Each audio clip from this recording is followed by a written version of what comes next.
Da havner jeg plutselig i en livskrise som ganske brutal, og som gjør at jeg plutselig får mange emosjoner jeg aldri har hatt før. Jeg blir veldig sjalu på et barn. Jeg forstår ikke at det sjalusi. Altså, den hendelsen som hadde skjedd, den hadde truffet noe veldig sårt i meg. Da jeg forsto det, at det var noe som var så vondt i meg, som gjorde at jeg måtte beskytte meg ved å være sjalu eller misunnelig eller ha denne kontrollen, da fikk jeg for første gang litt omsorg og omtanke for meg selv. For det jo det det handler om dette her, ikke sant? Relasjonen vi har til oss selv. Jeg kan jo si da med hånden på hjertet at livet endrer seg jo totalt når du klarer å stå sammen med deg selv. Da har jeg et valg, og noen ganger velger jeg å bli med den negative tanken, fordi at alt i meg så pist, liksom. Så da vil jeg ha det grumset. Så tenker jeg, herre, jeg skal bruke dagen på dette. Altså, jeg kan jo dø i morgen.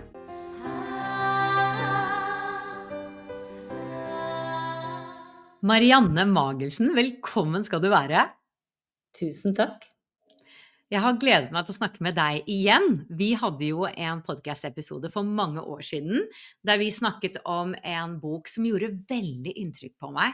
Og faktisk fremdeles når jeg tenker på det i dag, så kjenner jeg på en måte at den sitter, og det ikke alle bøker som påvirker deg så mye, men jeg kjente meg så igjen.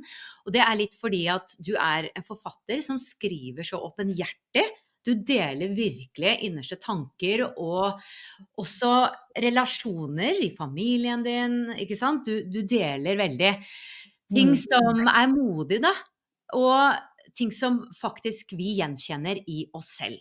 En del kriser som du har vært gjennom, som faktisk har vært en spire for ditt forfatterskap, har jeg skjønt.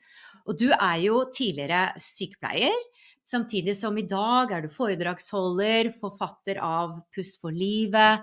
Denne boken, Kjære Gud, kommer du snart, som jeg refererte til i sted, og også Vær din egen beste venn, som jeg også har lyst til å snakke litt om i dag. Og så blir jeg litt nysgjerrig på,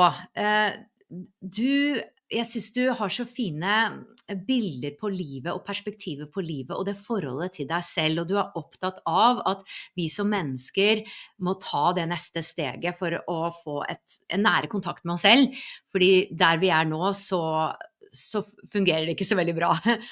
Og du har en podcast som du også, hvor du deler intervjuer med gjester og snakker litt selv, som heter Pust for livet.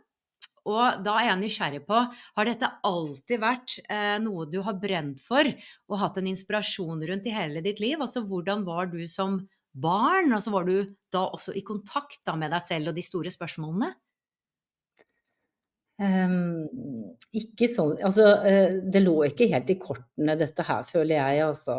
Når jeg ser tilbake nå, så var jeg var nok et veldig sånn sensitivt barn. Jeg kan huske at jeg kunne føle hva de i rommet ved siden av følte, som var ganske ubehagelig til tider, for det var litt rotete hjemme hos oss da vi var små. Men så lukket alt seg ned egentlig, fordi jeg ble veldig opptatt av å beskytte meg selv. Det skjedde ting i barne- og ungdomsårene som gjorde at jeg stengte ned for alt egentlig. Jeg virkelig satte opp beskyttelsesmurene, og skjønte vel først sånn tidlig i 20-årene at det var et eller annet som var galt. Jeg hadde ikke kontakt innover, og det begynte å vise seg i både relasjoner til andre, i nære relasjoner. Jeg hadde mye smerter i kroppen og sånne ting.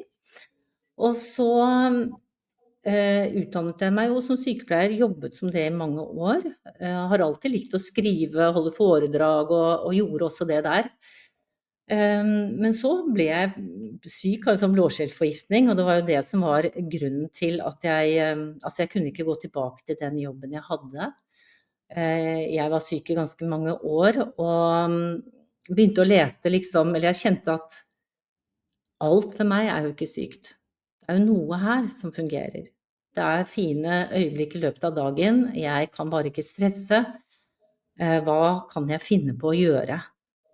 Og så hadde jeg jo da på Ullevål holdt mye foredrag og sånn. Jeg var veldig opptatt av kroppen og de verktøyene som ligger i kroppen. Og så tenkte jeg ok, for det var en lege som sa til meg at jeg tror du har blitt så syk av denne blåskjellforgiftningen fordi immunforsvaret ditt i mage og tarm var så dårlig på grunn av mye stress over lang tid. Da hadde jeg vært pårørende i mange år, og jeg hadde også mye stress liksom selv, i meg selv da.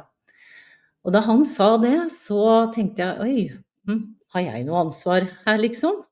Jeg måtte begynne å undersøke. Så hvordan er egentlig stressnivået mitt? Hvordan puster jeg? Så jeg gikk inn i et lite sånn forskningsprosjekt på meg selv, og så begynte jeg å lese masse forskjellig litteratur. Dette her er jo lenge siden, for den boka Pust for livet kom jo i, ja, det var vel 2008. Det var ikke mange sånne bøker den gangen. Så jeg trodde egentlig at jeg skrev på et foredrag. Jeg tenkte jeg kan lage et foredrag om pusten. Jeg har forstått dette her. Jeg har funnet verdens beste verktøy. Jeg var helt stadig lykkelig over det, fordi det hjalp meg så innmari i hverdagen min med å håndtere stress. Jeg tålte ikke stress lenger, så jeg måtte liksom hele tiden ha en veldig lav stressterskel da. Men så på et tidspunkt så viste det seg liksom at dette foredraget, plutselig så jeg bare at dette er jo egentlig en bok, og derfra bare rullet det.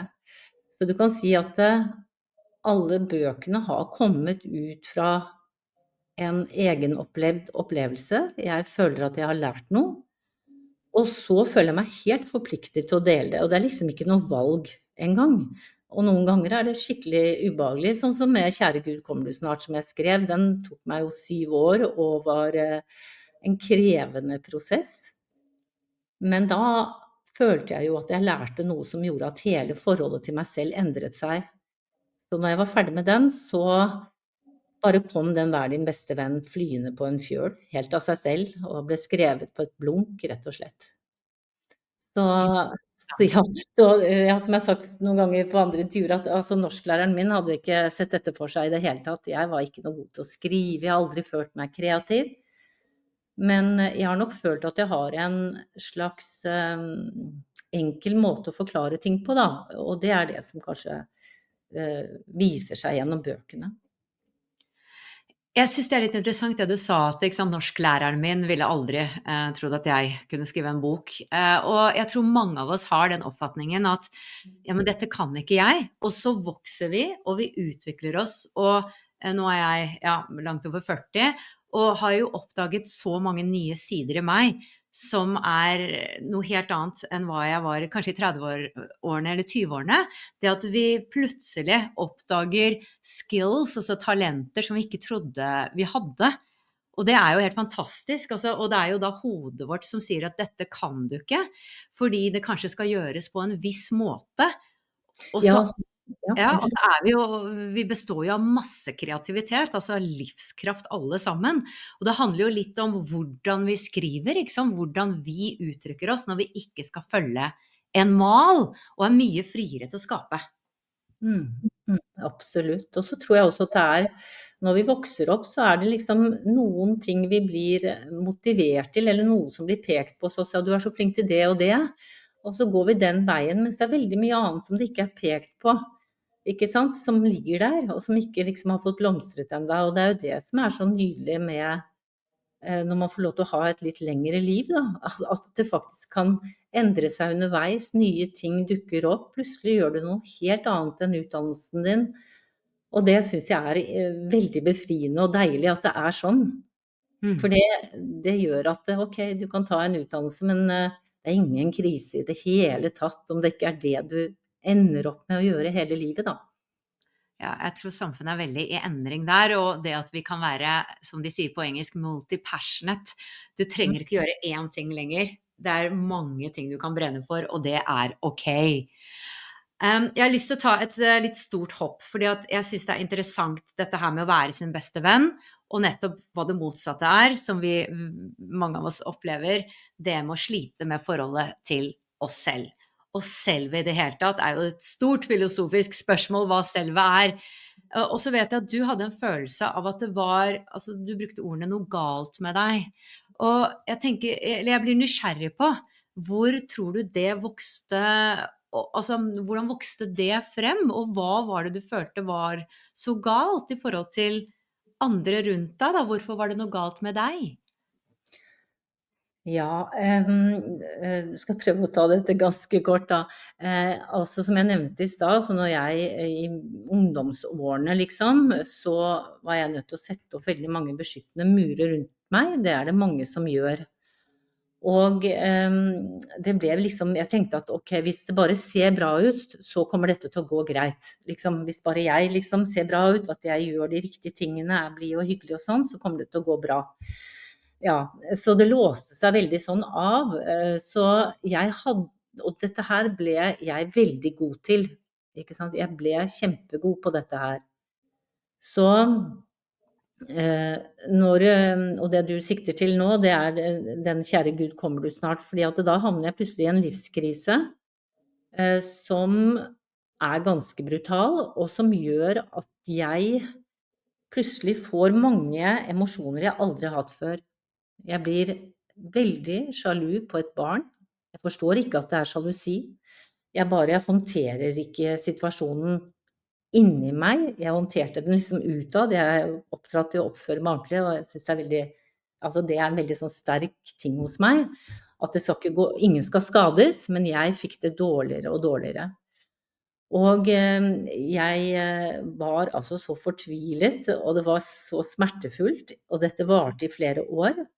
Og jeg føk rundt, søkte hjelp overalt, prøvde å løse opp i dette, forsto ikke hvorfor jeg følte meg så lite raus, for det var det det gikk på. Jeg tenkte, har jeg så lite kjærlighet? Har jeg ikke noe å gi? Hva er all denne kontrollen? Hvorfor driver jeg og begrenser og kontrollerer min egen liksom, flyt av kjærlighet? Og så gjennom ganske hard jobbing og mange liksom tøffe runder, og jeg følte jeg gikk så mange omveier, så forsto jeg i hvert fall etter hvert at det som hadde skjedd, altså den hendelsen som hadde skjedd, den hadde truffet noe veldig sårt i meg. Altså et dypt sår som jeg ikke visste om engang, hadde på en måte blitt truffet. Og dette skjer oss gjennom livet, og de gangene vi blir truffet av noe som er veldig smertefullt eller rystende, eller veldig vondt, da, så er det, vil jeg påstå, alltid et sår som har blitt truffet. Men så lenge jeg ikke forsto det, så gikk jeg bare inn i negativt selvsnakk. Først offerrolle, så ansvarsfravikelse, så negativt selvsnakk. Så det var bare en sånn runddans av egentlig dårlige emosjoner. Og så til slutt, når jeg liksom hadde fått jobbet ganske godt med dette og forsto hva er egentlig denne sjalusien, hva handler det om? Og forsto at sjalusi dypest sett, det handler om frykten for å miste. Altså for ikke være en som på en måte blir tatt inn og får kjærlighet. Dypest sett handler det om det. Og da klarte jeg liksom på en måte etter hvert å nøste meg fram til at jeg hadde et dypt sår der i forbindelse med faren min spesielt. Så var nå det greit, men det viktigste med det var den oppdagelsen i det øyeblikket jeg virkelig forsto veldig dypt, og det skjedde egentlig etter å ha kapitulert litt. Jeg orket ikke mer. Jeg lot bare disse følelsene av sjalusi renne gjennom meg. Jeg bare lot det overfalle meg, altså. Jeg bare satt der og pustet og pustet og pustet. Og tenkte, ja, ok, greit, bare la det fortsette, la det komme. Og jeg kjente på hat og forvirring og forbannelse og alt. Og helt til slutt, langt der inne, så kom sorgen. Og den var helt sånn at det bare krakelerte fullstendig, ikke sant? Og da jeg forsto det, at det var noe som var så vondt i meg, som gjorde at jeg måtte beskytte meg ved å være sjalu eller misunnelig eller ha denne kontrollen, så fikk jeg for første gang litt omsorg og omtanke for meg selv. Fordi det er ikke så lett å ha omtanke for de emosjonene vi i vårt samfunn kaller for negative, sånn som sjalusi og misunnelse for eksempel. Men når du forstår hvorfor de kommer, hvis du virkelig forstår i dypet at de kommer fordi det er noe i deg som gjør vondt, ja, da er det omsorgssvikt å ikke omfavne det. Og jeg hadde drevet med omsorgssvikt i mange år, ikke sant? Så det var et sånt taktskifte, fullstendig taktskifte. Så var det ikke sånn at sjalusien ble borte. Altså, det er ingenting som blir borte, det er min erfaring. Men den ble jo sett Så den roet seg jo ned. Hver gang den reiste seg, og jeg så den og kunne anerkjenne, ja, der er du, ja. Ja, så vondt gjør dette enda, at du reiser deg fremdeles. Det er greit, du kan være med.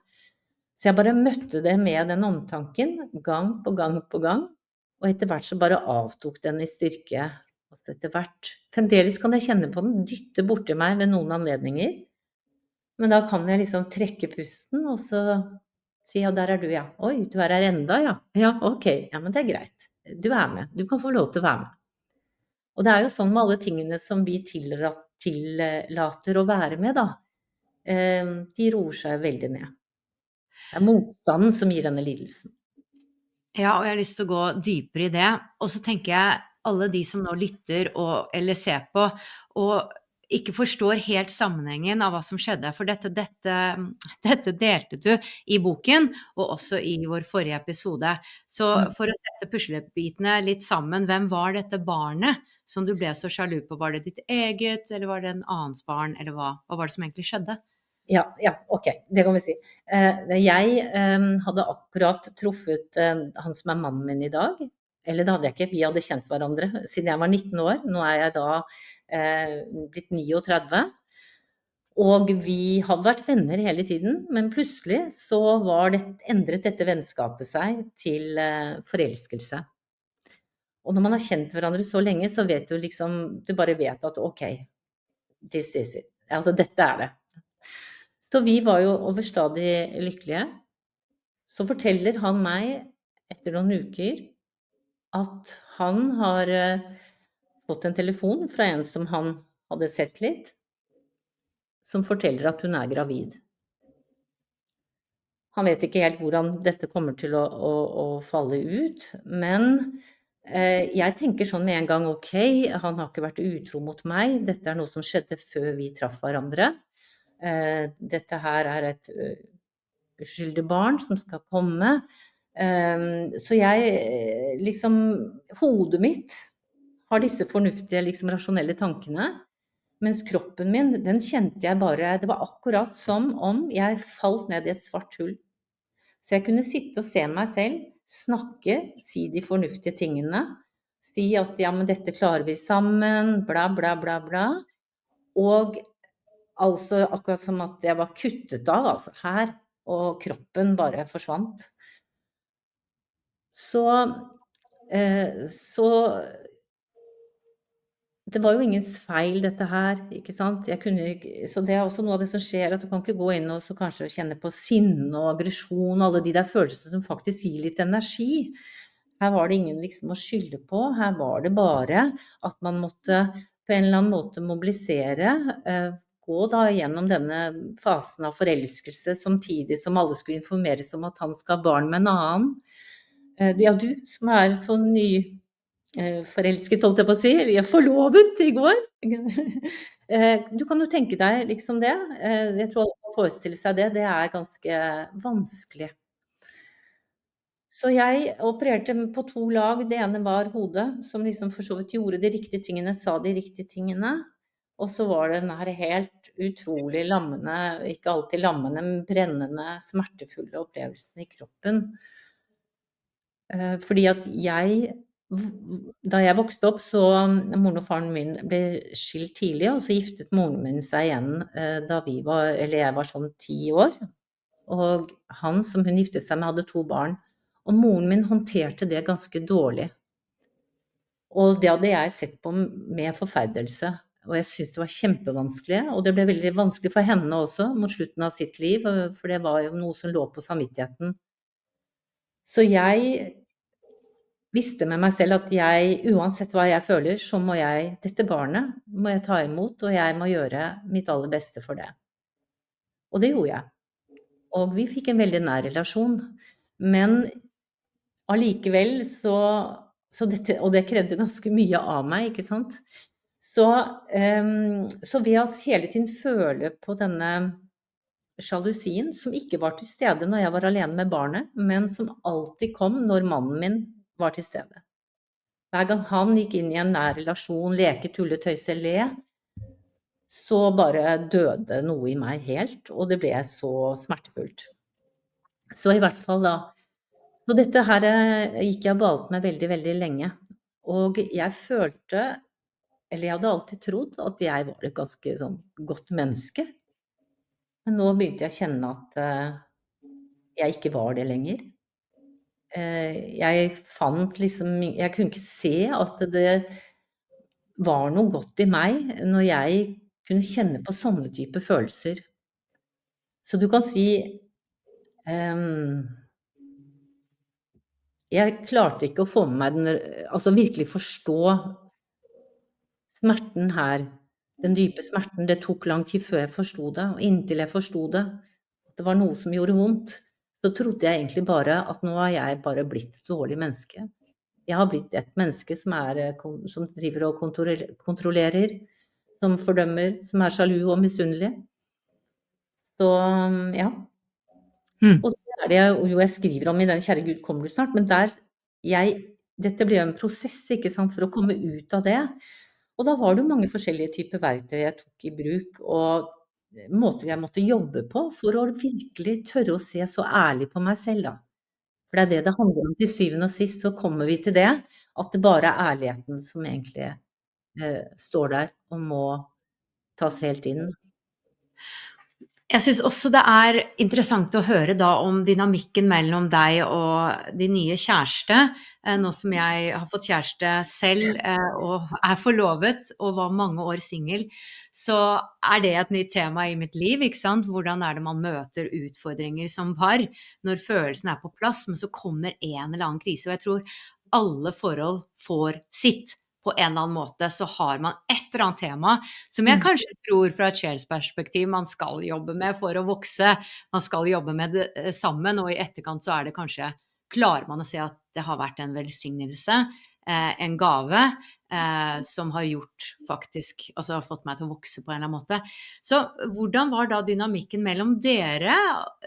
Snakket du åpent og ærlig om dine følelser, eller var det mer i etterkant, når du kom på en måte kunne se dette i retrospekt, at sannheten kom da? I begynnelsen så var jeg bare så forskrekket over at jeg hadde denne type følelser. Så da var jeg veldig skamfull, og jeg prøvde alt jeg kunne på å ikke fortelle det. Men det er klart, når du da prøver å skjule noe, holde noe liksom tilbake, så og min mann, han er sånn som liker at alt kommer opp og blir løftet opp på bordet og pratet om og ser en løsning på alt, og alt kan løses.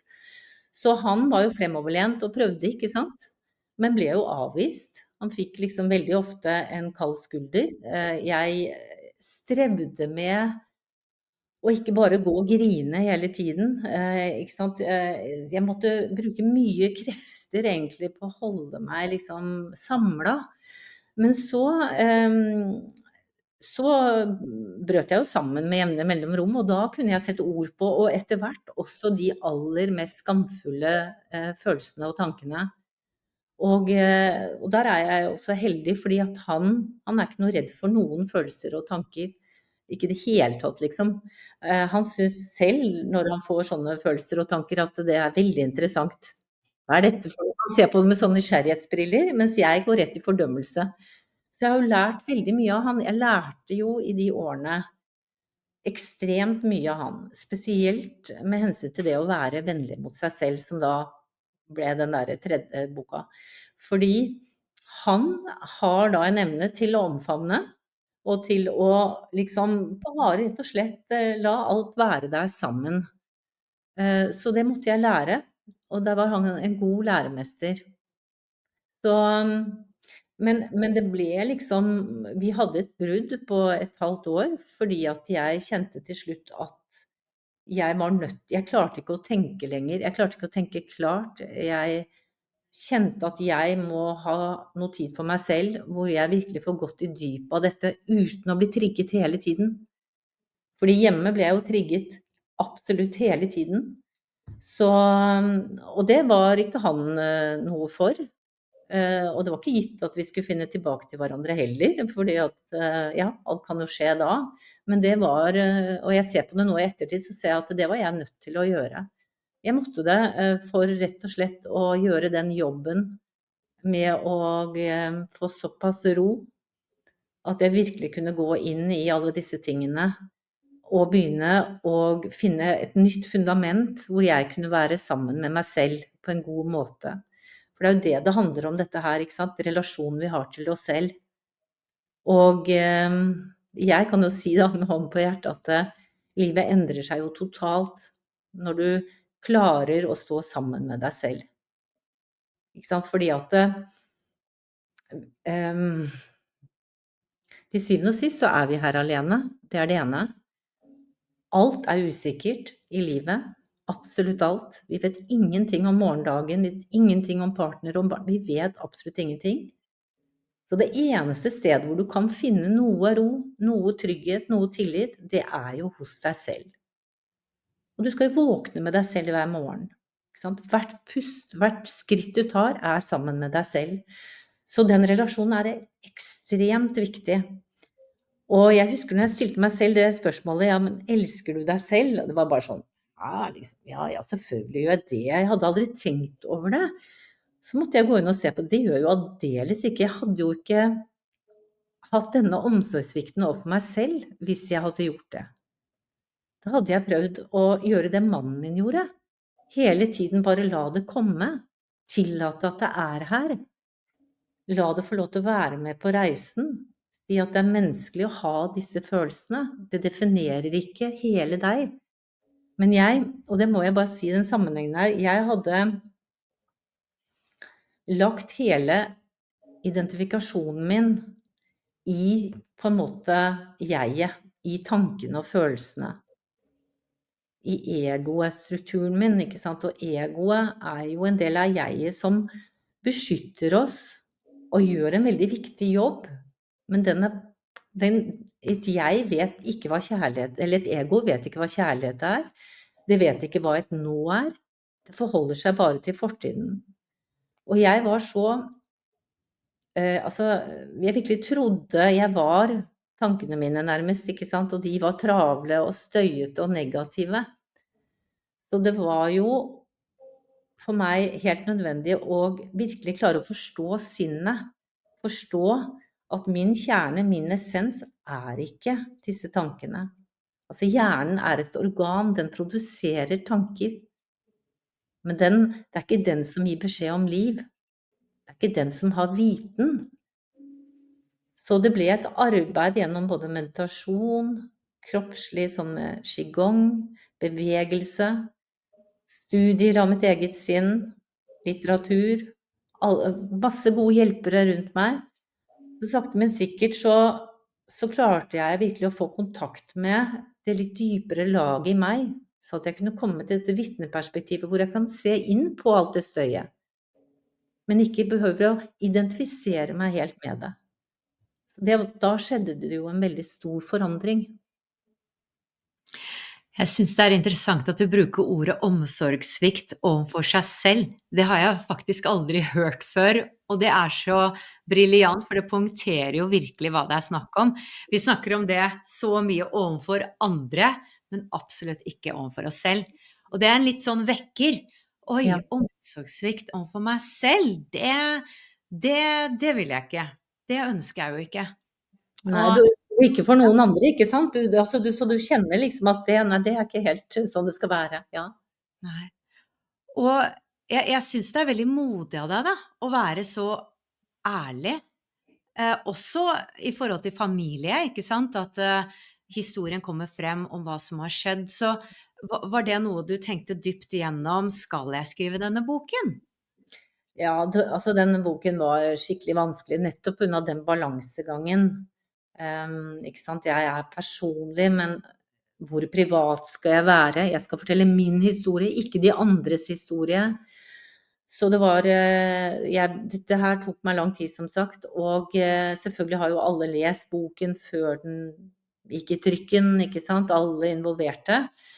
Og når man leser den, så vil man forstå at jeg utleverer ingen, fordi at jeg har jo hele tiden hatt et veldig godt forhold til dette barnet. Jeg kjente hele tiden kjærlighet til barnet. Ikke sant? Og vi har en veldig nær relasjon. Jeg har vært veldig mye sammen med henne, for mannen min reiste mye.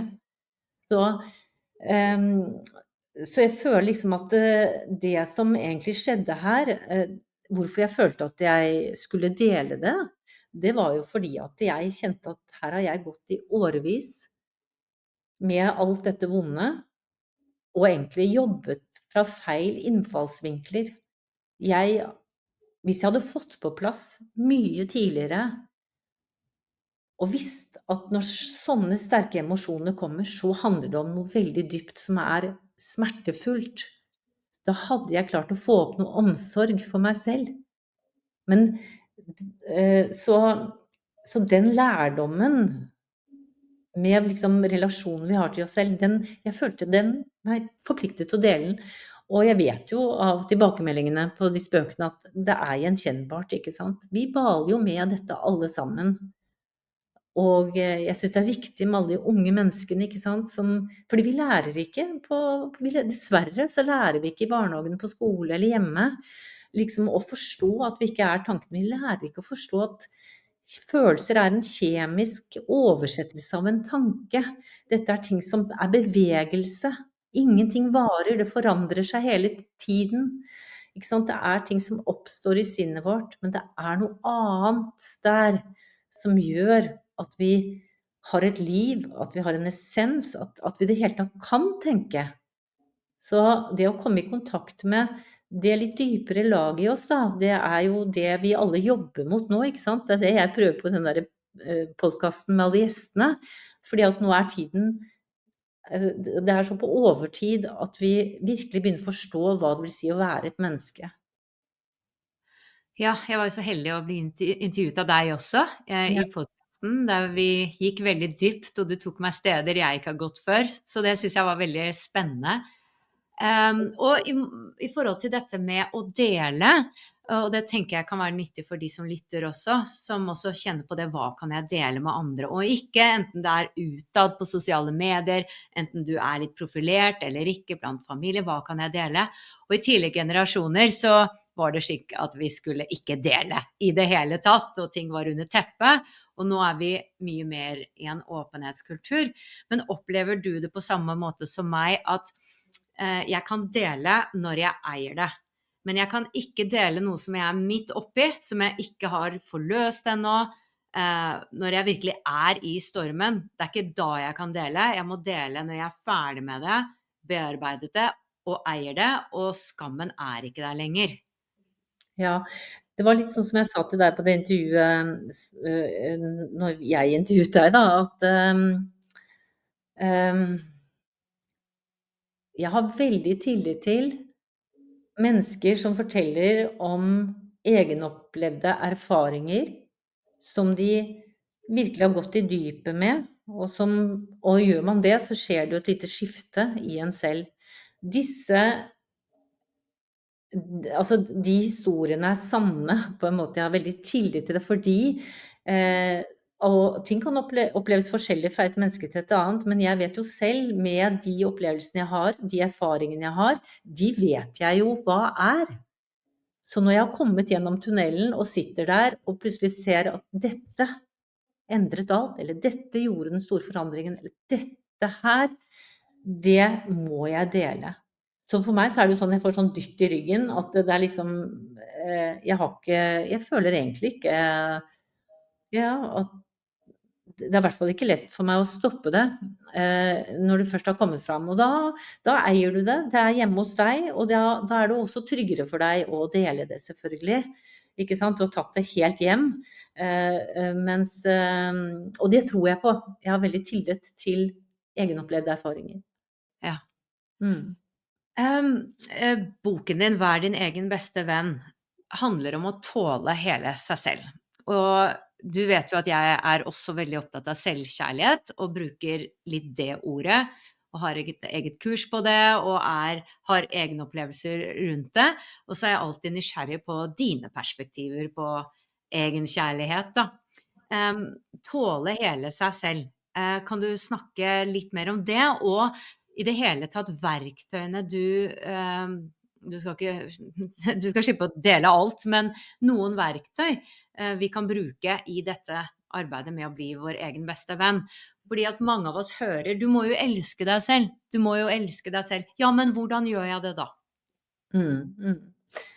Ja, så den der boka Vær din beste venn, det er jo egentlig en bok til refleksjon.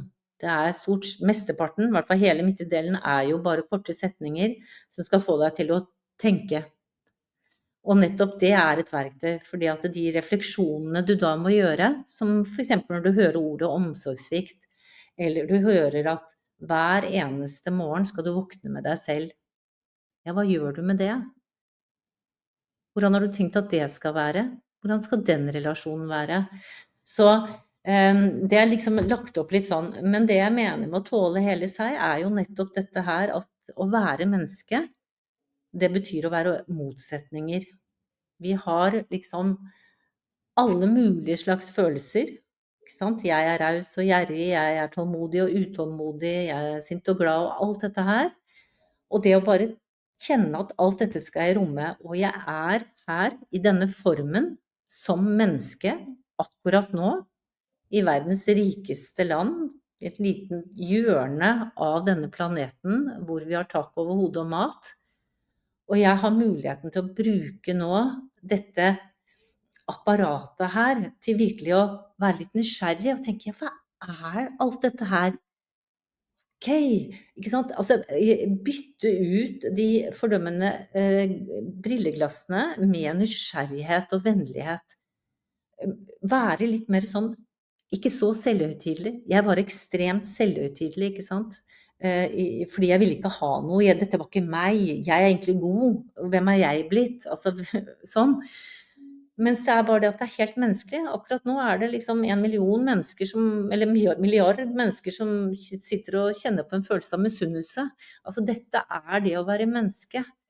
Så det å virkelig omfavne og være nysgjerrig på, istedenfor å være kritisk til, det er en liten sånn gameskifter.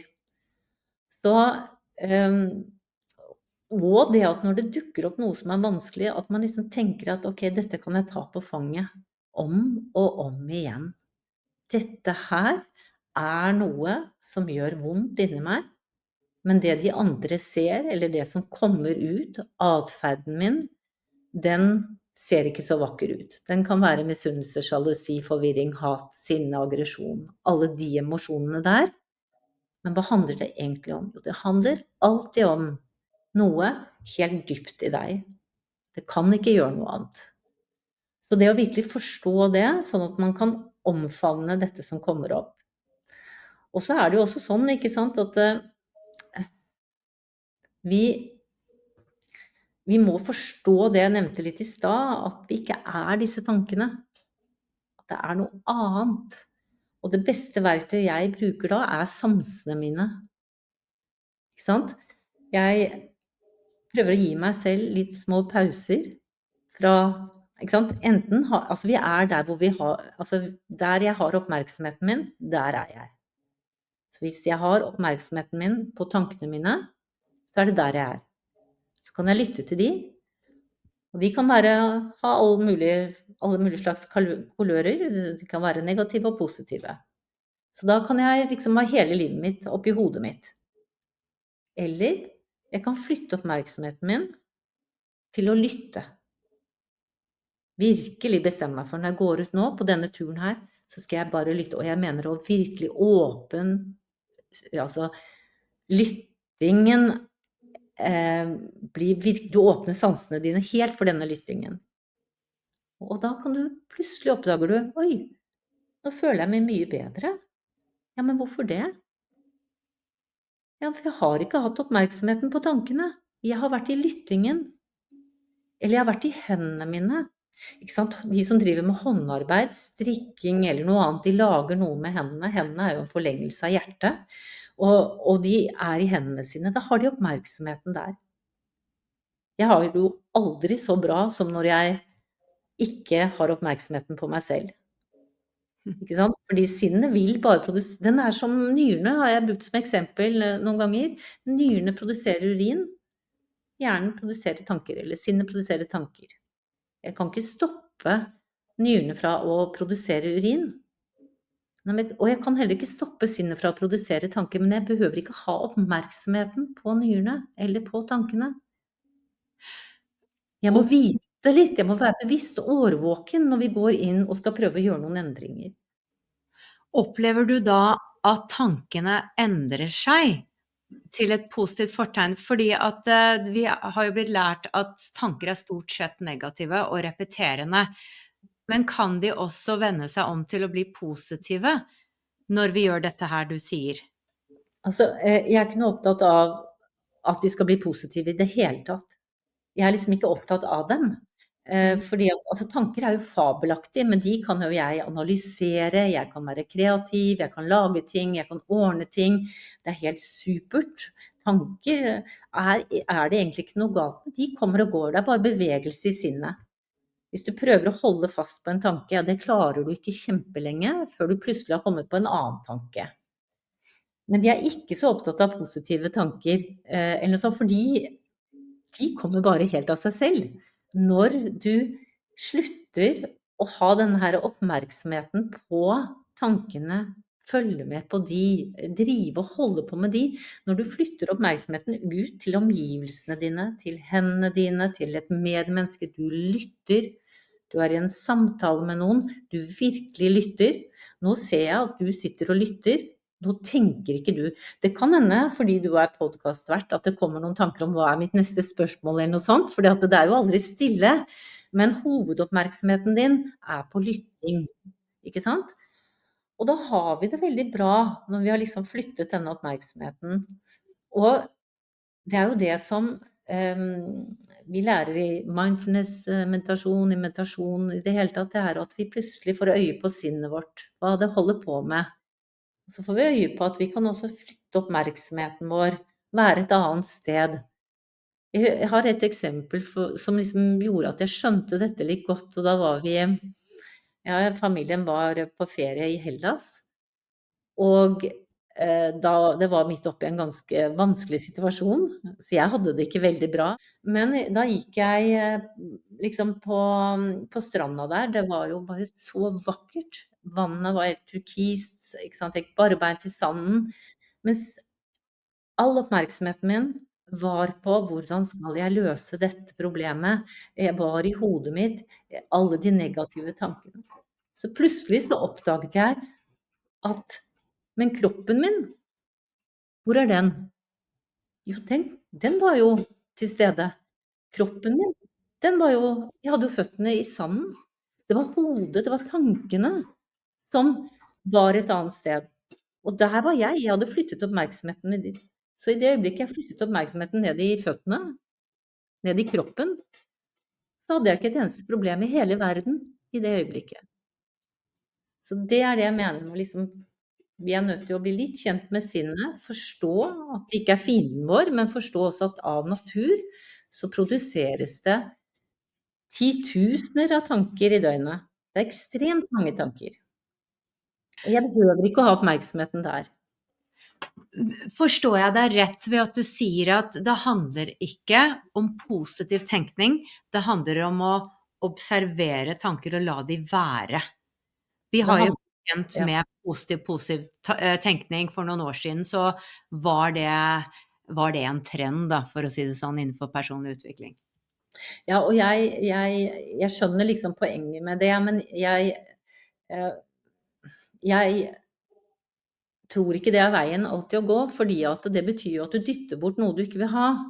Ikke sant? Du skifter noe negativt til noe positivt, og hva skjedde da med det negative? Ikke sant? Det finnes hos deg. Det er noe du kanskje, i noen tilfeller så er det noe du må se på. I andre situasjoner så er det er en vane som bare går. Kanskje du har jobbet mye, men fremdeles går vanen. Så må du se på det. Men det som skjer i det øyeblikket du flytter oppmerksomheten din, så blir du tilstedeværende. Du blir her og nå i dette øyeblikket. Og dette øyeblikket er godt. Når du ikke er i tankene dine, akkurat, altså nå, det varer jo så kort. hvis du skjønner. Det er jo over allerede. Så, men det å liksom flytte, derfor så liker jeg så godt å flytte oppmerksomheten til sansene mine, fordi da er det også noe jeg opplever, ikke sant? Jeg går i naturen, jeg ser på trærne, jeg kjenner vinden mot ansiktet, jeg hører skoene mine i bakken, altså jeg flytter oppmerksomheten litt, rett og slett også for å øve meg litt på å få sinnet liksom, at jeg ikke har oppmerksomheten der, og fordi og det har overrasket meg så mange ganger, at da kommer det en glede helt av seg selv. Det finnes en glede i dette nået. Ja, jeg tror jo at glede er vår naturlige tilstand. Og Mhm. tilbake til det du sa om at jeg lytter til deg nå. Jeg tror det er derfor jeg er så glad i å lage podcast-episoder og intervjue, fordi at jeg blir så glad og løftet etterpå. Og jeg tror det har med å gjøre at jeg er til stede. Og jeg er en veldig tenker og slet veldig mye med grubling før. Og grubling, det fører sjelden til noe godt. Sånn massiv tenkning hele tiden, hvor jeg ikke er til stede i det hele tatt. Og når jeg da er på scenen, for eksempel, som jeg har mye vært, eller intervjuer, sånne ting, webinarer, altså da lever jeg mest, for jeg er så til stede. Og det er jo litt sånn som du sier, ikke sant, gå en tur i naturen når du da klarer, og sette inn intensjon om at nå skal jeg lytte. Og så blir jeg litt nysgjerrig på disse negative tankene, for jeg hadde også en periode hvor det var ekstremt mye negative tanker. Jeg var skikkelig plaget av det, og jeg husker jeg satt på et kurs med en spirituell lærer hvor jeg stilte det spørsmålet. Han jobbet med noen engler og sånn, og jeg ville så gjerne at han skulle hjelpe meg å fjerne de, og så husker jeg at jeg fikk ikke noe godt svar. Og jeg satt der bombardert med negative tanker om meg selv. Føler du at de har roet seg etter at du begynte å implementere disse verktøyene? Ja, ja, det er jo det som skjer, og det er jo det lille magiske som skjer, og som gjør at ting endrer seg fundamentalt. Fordi for det første så, og jeg har fremdeles negative tanker og kan gå inn i sånn spinn, men jeg møter det bare med vennlighet. Ikke sant? Jeg har trent meg opp til at jeg ganske raskt får øye på mitt eget sinn. At å ja, nå driver jeg og tenker på det. Nå er det sånn og sånn og sånn. Ikke sant? Nå ser jeg det. Så jeg ser meg selv utenfra, og så ser jeg at dette tankemønsteret holder jeg på med nå. Og da sier jeg til meg selv, nå har jeg et valg. Vil jeg være der, holde på med det, og da blir det jo, de blir overført til en kjemisk reaksjon, følelse i kroppen, anspenthet, urolighet, forvirring, alle disse tingene her. Eller, og er dette viktig å se på? Noen ganger er det det. Er det noe her jeg må se bedre på, siden det dukker opp hele tiden? Det er jo en oppgave. Eller er dette bare liksom litt sånn der grums og ting jeg egentlig er litt ferdig med, og som jeg egentlig ikke er så interessert i, men det holder på, og det kjører på? Da velger jeg å flytte oppmerksomheten min til noe annet. Og det er så fort, jeg kan bare flytte de til hendene mine et lite sekund, eller jeg kan velge på en måte å gå og lage noe mat, og så er jeg helt oppmerksom på den maten jeg lager. Altså jeg lukter det, jeg kjenner, bare for å dytte meg litt grann ut av, fordi at det er sterke krefter dette her, ikke sant? En tanke er så sterk at den kan gi et angstanfall. Og har man hatt angst, så kan man kjenne, det er ganske kraftig fysisk reaksjon. Den kommer fra en tanke. Så det sier jo noe om hvor kraftig dette her er, og det er ikke noe rart vi tror på de. Det er ikke noe rart de drar oss inn, og at det liksom blir hele verden vår. Men det foregår inni det bitte lille liksom hodet.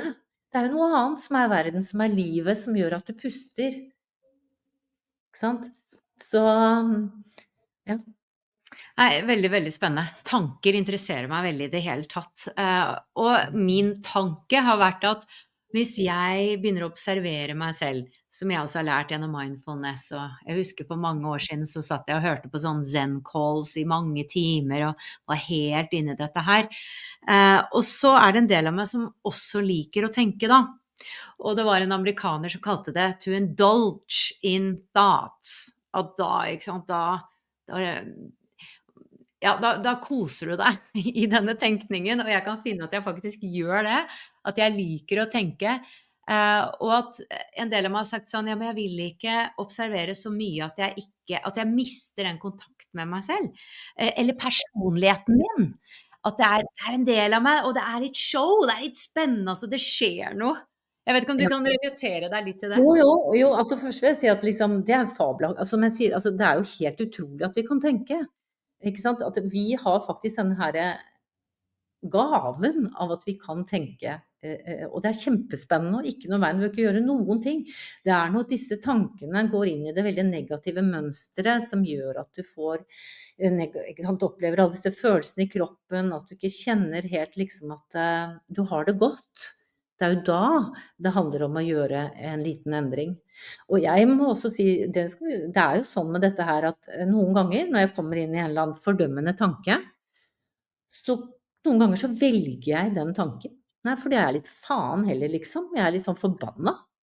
Og så driver jeg og kjeler litt med den tanken, og holder på med den, og lager, og da blir jo den en hel historie, etter hvert en hel verden, hvis jeg bare lar det få lov til å bite seg selv i halen, ikke sant? Men så vet jeg at det er det jeg gjør da. Det er Du jo det gjør det her. bevisst. Altså, du gjør det bevisst. Ja, Det ja, for da ja, fordi at jeg oppdager veldig fort hvis jeg har en negativ tanke, for jeg har jo jobbet litt med det, så jeg oppdager det fort. Så da har jeg et valg, og noen ganger velger jeg å bli med den negative tanken, fordi at alt i meg er så pist, liksom, så da vil jeg ha det grumset. Men så holder jeg på med det en stund, da, så, det er liksom, så tenker jeg, herre, hvor lang tid har det gått nå, liksom, skal jeg bruke dagen på dette? Altså, jeg kan jo dø i morgen. Jeg kan, ikke sant? Nå har jeg holdt litt på med dette. Så det er jo bare å begynne å få et litt sånn morsomt forhold til seg selv. Altså, jeg faktisk mener at selvhøytideligheten må dø. Den må bare bli begravd. Ja, og Og det synes jeg du er et levende eksempel på, altså med arbeidet ditt, og det er så inspirerende. Nettopp det at du ser på deg selv og viser hva som, eller forteller om hva som foregår i sinnet ditt, ikke sant? Sånn at vi kan kjenne oss igjen i det, og dermed få litt humorblikk på oss selv også. humor er altså så viktig at det går ikke an å si det mange nok ganger. Og jeg er kjempeheldig, jeg har en partner som har masse humor. Det har reddet meg ut av altså, 1 million situasjoner hvor jeg har låst meg fast. Så humor er superviktig. Har man noen som har god humor rundt seg, liksom, sug de til deg, altså. Virkelig.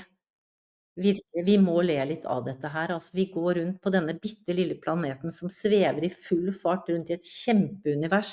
Altså, hallo! Liksom, fjern deg, se deg selv fra månen, liksom. Altså, du er en prikk. Skal du gå rundt her og harke og hoste, liksom, og være negativ til alt? Noen ganger er livet skikkelig vondt og smertefullt. Det skal vi være sammen med. Men de her mønstrene som vi bare har gjort til litt vaner, som kommer fra vår egen historie, fra fortiden, fra egoet, de må vi se litt på, slik at vi kan få litt pause fra de. De kommer aldri til å forsvinne, de er med oss. Men vi er nødt til å trekke pusten og minne oss selv på at det er noe annet som gir liv til mitt liv. Så fint sagt. Det er noe annet som gir liv til mitt liv. Du har jo gitt mange verktøy. Hva er det ene verktøyet du har lyst til å avslutte med i forhold til å bli din beste venn? Nei, det er dette å virkelig forstå at det er bare deg selv du liksom er sammen med til syvende og sist, og kan ha tillit til. Fordi at når man etablerer denne vennligheten mot seg selv, så har du en som tåler nederlagene dine, som tåler skammen din, som tåler de negative tankene dine, som tåler den dårlige oppførselen din, en som tror på deg, en som heier på deg, en som er der alltid i hver eneste situasjon. Så det å på en måte virkelig forstå dette her, ta det inn, jobbe med det, liksom tenke liksom at de tingene jeg ikke liker ved meg selv, ja, det er sårene mine, de må jeg omfavne, de må jeg ta helt hjem. De kan få lov til å være med, men her er det omsorg som gjelder. Og det aller siste spørsmålet, Marianne, fra ditt perspektiv, hva er den dypere meningen med livet? Oi, ja. Nei, det tror jeg faktisk er, altså et nyfødt barn er jo helt åpen, har liksom helheten med seg, men har ikke noe jeg-bevissthet enda, som klarer ikke å se inn på seg selv. Så den kommer med hele våkenheten, hele helheten, hele essensen. Og så lukkes dette inn ettersom vi på en måte liksom får etablert dette jeget og egoet vårt, og så blir vi, ja det var en som sa at hvis du ser på deg selv som en krukke som kommer til verden og har en stor åpning oppi krukka, har hele alt som utenfor krukken også inni krukken, altså helheten, bevisstheten. Men så lukkes toppen på denne krukka mer og mer. Helt naturlig, det gjør den her på planeten. Vi lærer å bli et menneske med en jeg-bevissthet og et ego.